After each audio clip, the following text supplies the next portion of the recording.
thank you, Nan, and thanks all for coming today. I'm always really delighted to see so many people that are taking an interest in being proactive about the future of their communities and planning for the future of their communities. I'm going to have to defer to Charlie here for a moment just to get this set up. But as he's doing that, just to give you a little idea of my background, I've been at this for about 35 years. I'm a professional planner.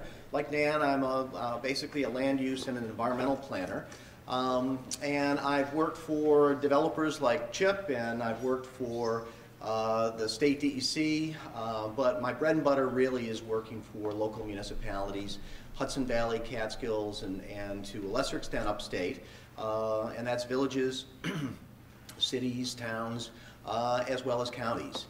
So what I'd like to do is to run you through one of the tools that Nan had mentioned. She had talked about build-out analysis, and what I'm going to be talking about is a little nuance of a build-out analysis, because it doesn't strictly follow the exact pattern that most planners use when they're developing a comprehensive plan and they're doing a build-out analysis. In the more traditional form of a build-out analysis, it takes a look at the zoning that's in place, and typically it's confined to perhaps one land use. So for instance, your town, your village is divided up into 1, 2, 5 acre districts or something like that. You look at your undeveloped lands and you try and figure out how much additional development could occur within those lands.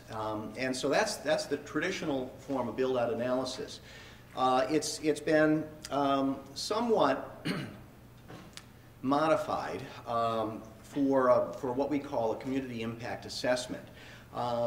And really what a community impact assessment is, it analyzes the potential for gas development and related industrial activities, because we've all talked about gas drilling, but when you look at some of the literature, there's also there's a lot of companies now, because of the availability of relatively cheap natural gas, that are interested, that had moved at one time overseas to take advantage of cheap natural gas there. They're now looking to move back their chemical plants and other types of industries that, that could operate here in this country again as a result of the relative inexpensive natural gas that's becoming available. And so what the community impact assessment does is it creates a whole build-out of the potential for gas development that could occur in a community. That's the first thing that it does. The second thing then is, once you've got a handle on what the potential for gas development is, what's going to be the impact on the environment, the economy, and the community as a whole. And so that's part and parcel of the community impact assessment. There are really 4 of these that have been done that I'm aware of. There could be more around the state, but at least the ones that I know of. The first one was done by Hazen and Sawyer and Leggett, Bergiers and Graham back in 2009. And they were hired by the New York City Department of Environmental Protection. As probably everybody knows, the Catskill watershed is a huge area that supplies drinking water to New York City. And New York wanted to know what was going to be the impact on water quality, what was going to be the impact on all the additional trucking activity, the potential for spills and accidents and so forth. And it wasn't a real community impact assessment per se, but it was an impact analysis of the potential for gas development if it were to be allowed within the New York City watershed. So the first one that I worked on was for the town of Middlefield. And you can do a community impact assessment, preferably as part of a comprehensive plan, but it can also be a standalone document. And Middlefield, they were in the process of updating a 1980s comprehensive plan, and they wanted to have this impact assessment. They wanted to have a sense, a better sense of what was going to be the extent of gas development in their community, and what were going to be all of the impacts that are associated with that. Town of Bethel, they took a little bit different course. In Bethel, they had recently, back in 2009 anyway, prepared a new comprehensive plan. And so that had already been done, and they were looking to find out, now that we know that there was pressure for gas development in the community in Sullivan County, what was going to be the potential for impacts on the community. And so I was hired by the town to help them discover more about the potential impacts on the town. One of the more recent ones that was done, though, was for Tompkins County. The county has a council of governments, and The Council of Governments, it is composed of the 16-member municipalities, the villages, the towns, and the city of Ithaca. And they wanted to have a good sense of what would happen countywide if gas development activities became established there. And so they hired me to do a community impact assessment of the entire county. And fortunately, many of the communities in Tompkins County had comprehensive plans already. There was a county comprehensive plan. And really, in order to carry out a community impact assessment, it's so important to have the kinds of information that Nan talked about as being the various elements of a comprehensive plan. The examination of natural resources within a community and geographic information systems is a wonderful way to be able to portray that information. But also the actual physical and the social makeup of the community as well. And so what we did is we took a look at the county as a whole, and we tried to determine what the potential cumulative effects of gas development was going to be as part of the build-out. And one of the reasons for this, one of the reasons why the county wanted to move forward in this direction, I call it TMI. When my kids were growing up and I tried to explain to them the way the world works, the way their bodies work, God forbid, it was always, Dad, TMI, too much information. And so that's sort of the way that it is with the status of information on fracking that's out there. You know, sorting through all of this by a local government, it's a daunting task. And when you start to do your Google searches, you know, you get almost 800,000 results of fracking impacts. And you look just at fracking, and every day, actually, as I was preparing this presentation, I went back every few days. I think when I started about a week ago, it was like 13.2 million results just on fracking. And by the time I had this ready to send here to Albany Law School yesterday, it was 13.5 million results. So the amount of information that's out there is just enormous. And there's almost a religious fervor that's associated with this. You know, you've got Josh Fox's Gasland that appeared a few years ago, and obviously he's an anti-frack person. But then the gas industry comes out with Truthland to try and counter the information that was in there. And so, you know, who do you believe? And so the county wanted to have as reliable a source of information as possible about what all of the potential impacts would be if the county was built out using some reasonable assumptions. And so one of the first things that we did is we identified the trends in gas development. And it's important to understand the position of your community in relation to the markets where there's the demand for gas. The Northeast is a huge market. But we have the Millennium Pipeline that goes through the southern tier. Are you close to the Millennium Pipeline where it would be relatively easy for the gas companies to introduce gas into a pipeline that then serves the great population that exists in the Northeast? So that's one of the first things that we do, is to try and track the trends in the gas development demands that are occurring. And of course, we can look at Pennsylvania because that's a good example. Here in New York, because of the delay with the environmental studies and now the health impact studies, it's going to take a little bit longer until we have a better picture of exactly how this is going to present itself throughout New York State.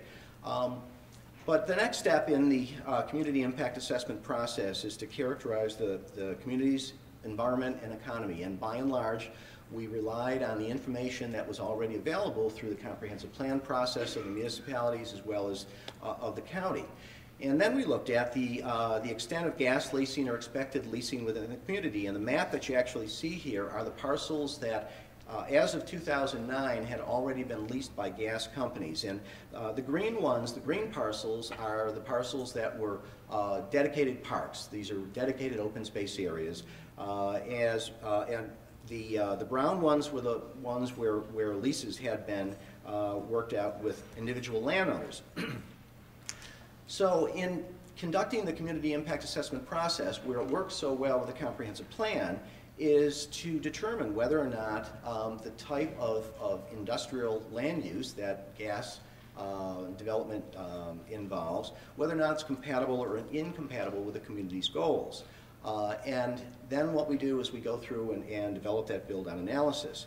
So about 39% of, by 2009, of the county's land area had already been leased by gas companies. And so in preparing this analysis, this assessment, what we did, we looked at a variety of different sources, and we tried to help the decision makers sort out the conflicting science that is currently evolving.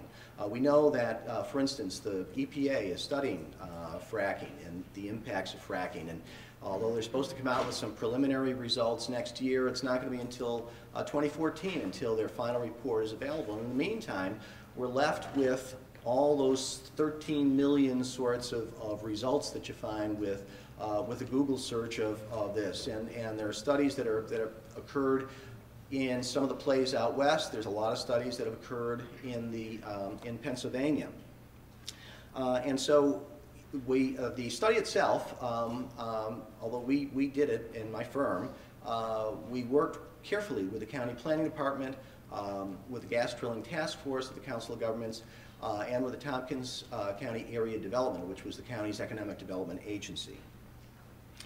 So the sources that we used gas industry and the businesses that serve the industry. They have a lot of information out there about the actual process itself.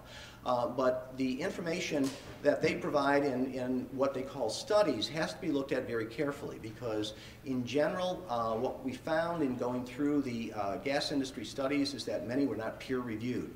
And that's one of the foundations of the academic peer review process, is that you have professionals that examine what you're doing, what your studies are, and are helping to refine those studies to make sure that there is some consensus that the methodology and so forth have been conducted properly. And this is the basis for publication in professional journals and so forth. A lot of that is lacking from the gas industry. They will do studies, they'll put those studies out there, but they won't disclose their methodology. You don't know a lot about how it was put together, so you have to use those with some caution. The DEC, of course, as Chris alluded to, the S-Guys, there's a lot of information in there. DEC has done some build-out work in terms of trying to assess how many years it's going to be for full build-out of the gas development industry within the state, how much truck traffic is going to be associated with it, how much water is going to be used, and so forth. But the Environmental Conservation Law, and I think when some of the other presenters went through some of the actual sections of the law, the state DEC's charge is both to regulate and to foster gas development. And so when you look at the S-Guys, there's a lot of information in there on impact. There's also a lot of information in there about the economic benefits of gas drilling within the state. One thing that you don't see, though, you see mentions that there are going to be impacts on local government, economic impacts on local government, but there's no attempt in the state's environmental documents to quantify what those impacts are going to be. So that means that you're going to be responsible for trying to determine what are going to be the economic, environmental, and community impacts on your own community. So there's also non-governmental agencies, a lot of the not-for-profits, Riverkeeper and so forth, that have conducted studies of fracking, and as long as they've provided sources for their information and those can be independently verified, then they can be a reliable source of information. And of course, traditional news media, they report things on accidents and spills and a whole variety of things, and so we also use those traditional sources, but used internet media with caution, because there's, that is an evolving new news media, and it's not quite the same as going to CBS, NBC, and PBS to get your information. So, first of all, why is it important to do a community impact assessment? Well, whether or not you have any drilling activity that ever takes place in your community, you're going to be affected by it, because it may occur in your adjoining communities, and you're going to be affected by truck traffic, you're going to be affected by the potential for air pollution, by housing within the region. There's going to be impacts on water and a whole variety of other impact issues. And so it's better to be prepared for what could eventually happen, whether or not you decide whether your community wants it, doesn't want it, or may not even be in the path that's desired by the gas industry for development of the gas industry in your community. So as I said, we tried to identify the discrepancies as much as we could. We prepared a document that Although it's in printed form, it's also in electronic form. And in the electronic form, all of the sources that we cited, and I think we had, I don't know, there were a couple hundred sources in there that will take you through hyperlinks, just as if you're in a web browser, your Internet Explorer or whatever, that you can click on the source of the information and you can go right to the original source and you can look at the studies that were done and you can evaluate for yourself whether or not it looks like a legitimate study. And so, you know, based on that, we try to provide as complete and realistic a picture of the expected gas development. And this was for Tompkins County, so I'm going to focus on how we went about doing the Tompkins County study. Well, first of all, build-out analysis, it's a pretty well-established planning tool. It's been around for about 30 years. Originally, Center for Rural Massachusetts, I think, was one of the original ones that developed the tool, but it's now been recommended by federal agencies like the EPA as part of a smart growth strategy. As Nan said, it helps you to visualize growth based upon your existing plans and zoning. The assumptions that you make, though, are key, and it's very important to very carefully craft the assumptions that go into the build-out analysis. And if you do that properly, then it can help you to understand what the impacts are going to be. It can help you to identify what public services you're going to need, to identify the costs and the potential revenues that could potentially come in as a result of gas development to meet all of the changing needs that are going to occur as the industry gets ramped up. So the analysis, though, it's not a prediction per se of what's going to happen, but it does give you some sense of what could occur if you don't take any action to try and gain some control. And in terms of control, there are a lot of others that have talked about all the different techniques and so forth. I'm going to run you through those towards the end. But it's very important to understand that there are many tools available to you to try and have some control over the adverse impacts. And in many cases, they're beneficial economic impacts primarily of gas development. So the first thing you do in the process, you want to deduct your developed lands, because those are lands that are not necessarily going to be subject to the potential for gas development activities. You also deduct those lands that would be devoted to parkland, you know, assuming that there's not going to be drilling rigs showing up on the local state parks. So you develop some assumptions about what the extent of the gas leasing would be, and if you look at that little chart on the right, what that does is that provides a prediction of how many gas well pads and total number of wells could be expected in each of the communities within Tompkins County. And that was based upon that 39% overall leasing rate. And we went town by town, identified what percent was already leased in those towns. That doesn't mean that there's not going to be further leasing activities that could occur if the state eventually goes through with a program to open up fracking throughout New York State. But we stuck with just what had been already leased by 2009 to stay rather conservative. So it could actually be more. And we also looked at only the development of Marcellus shale, not what would occur if the Utica shales, which are quite a bit deeper than Marcellus, what would happen if those were also. So the analysis comes out rather conservative. The next thing we do, and of course, in coming up with these numbers for well pads, I know there was a speaker that mentioned the well spacing, the one well per 40 acres threshold. And that of course belies the fact that in a lot of the other gas plays, there's infill wells that occur. There's well pad development for Marcellus, but those well pads could also be developed to put in additional wells in a different formation, the Utica Shale formation, for instance. So there could be a lot more than we actually developed for Tompkins County. And then what you do, we develop multipliers to assign quantitative standards for different impact categories, and the sources we used for that were primarily from DEC's SGICE alone, okay, in terms of how many truck trips, how much water was used, how much flow back is there, and so forth. We also looked at the New York City watershed analysis, and Tompkins County had done some initial and preliminary work to develop some thresholds, so we included that as well.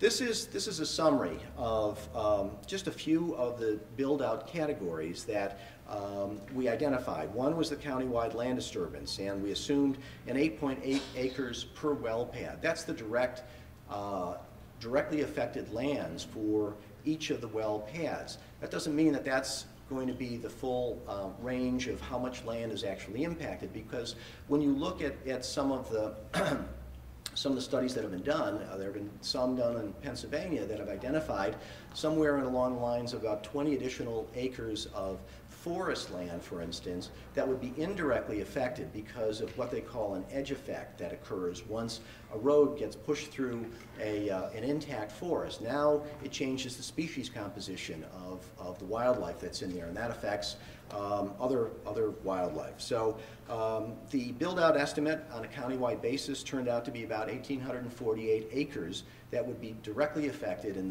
that was the amount of land that would be disturbed in the county. And I should mention too that we also looked at this over a 10-year time frame.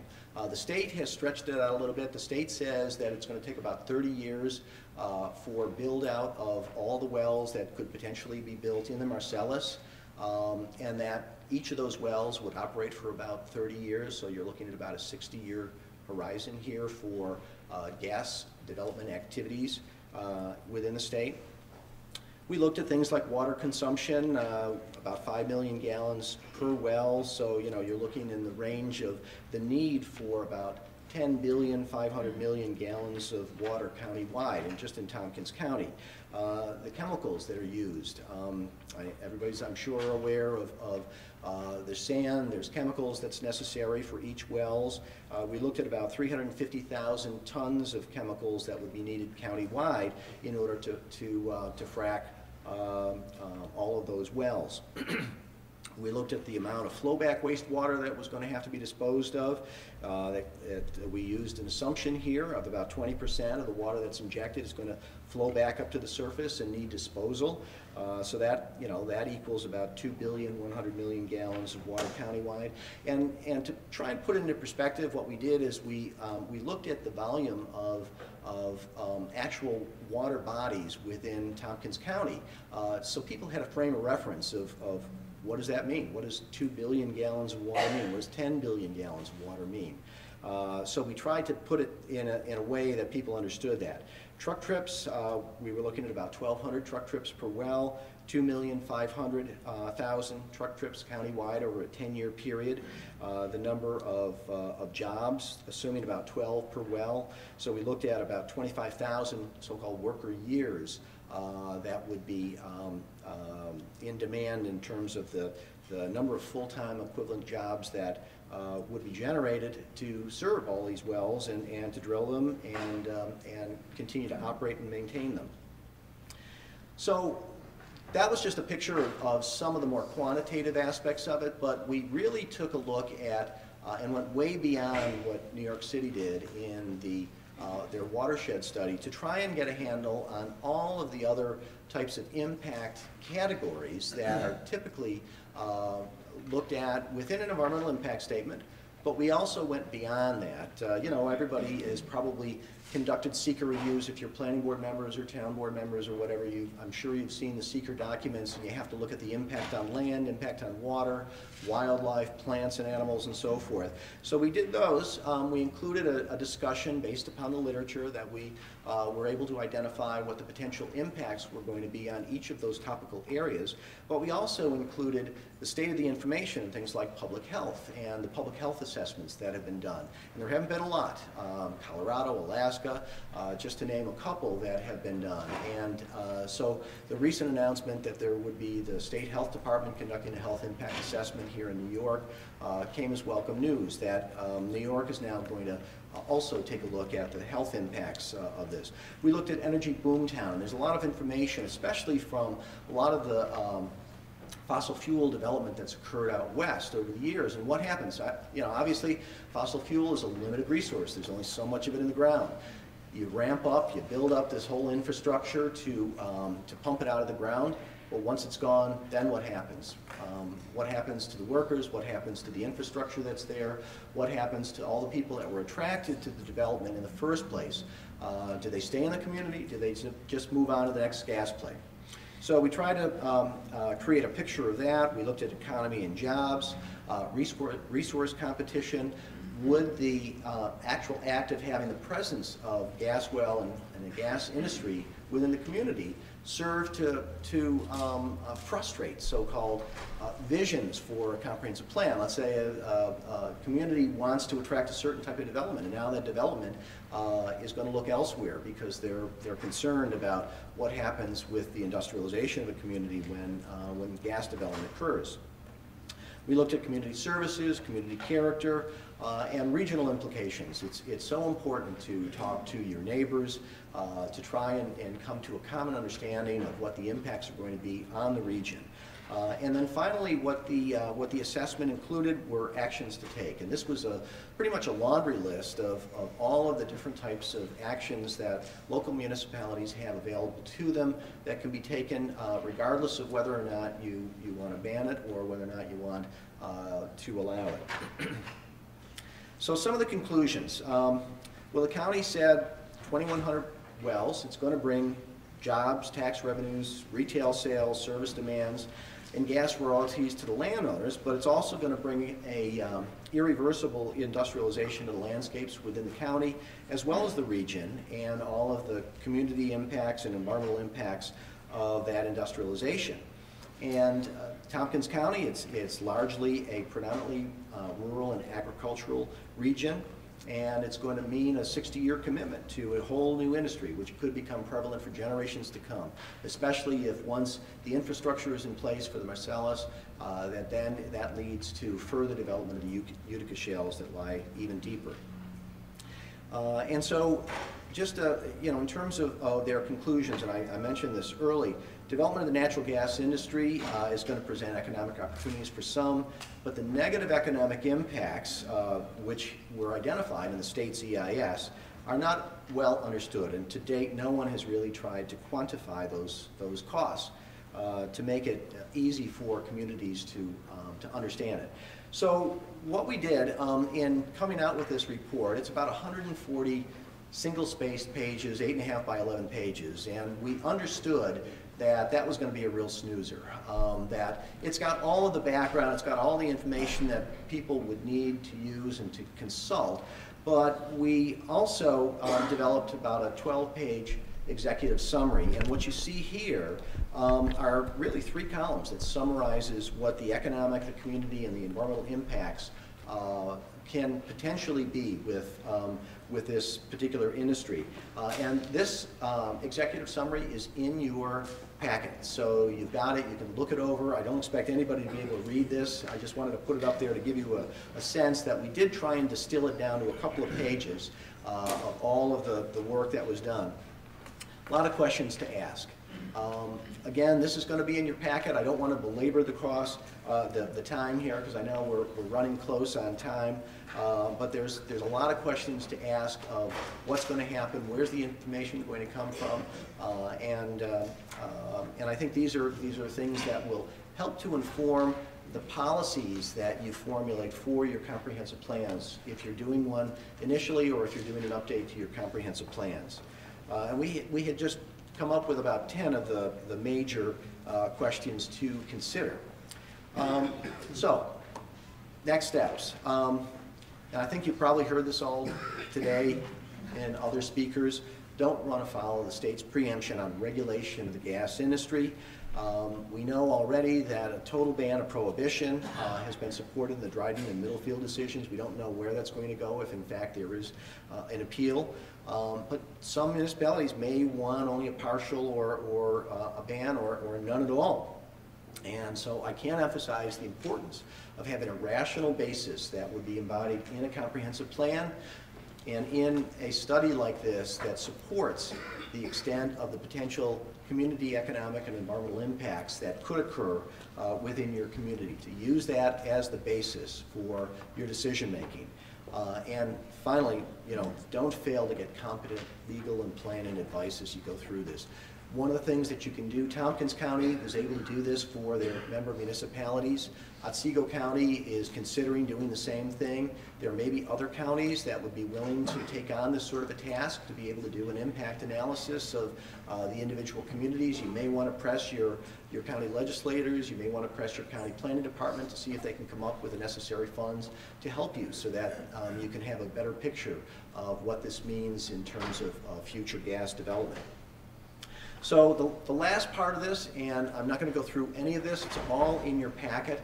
These were recommendations that you'll find within the Tompkins County study, and it identifies all of the various tools that you have available to you, the comprehensive plan, zoning, site plan regulations, which I think Steve talked about a little bit, local laws that are under municipal home rule law to protect things like wetlands, watercourses, visually sensitive features, wildlife habitat, groundwater, and so forth. There's a wide variety of local laws, standalone laws that have been enacted by municipalities throughout the state based upon the municipal home rule provision that allows local laws for the protection and enhancement of the physical and visual environment within a community. There's other local controls, you know, your light, noise, air quality regulations and that sort of thing. Critical environmental areas under seeker, how to properly train emergency responders, dealing with things like stormwater management, roads, pipelines, community services, training of a variety of different workers, intermunicipal effects, energy use, how to reduce your own energy consumption. I mean, that bottom line is there's demand for natural gas, and if we can't find ways to be able to reduce energy use among ourselves, there's going to continue to be demands for extracting the fossil fuels. So that does it for me. You've got a lot of information in your packets. I encourage you to look through it. You can download the Tompkins County Community Impact Analysis. It's on the county's website. You can also get just your executive summary and leaf through that in your packet. So thank you.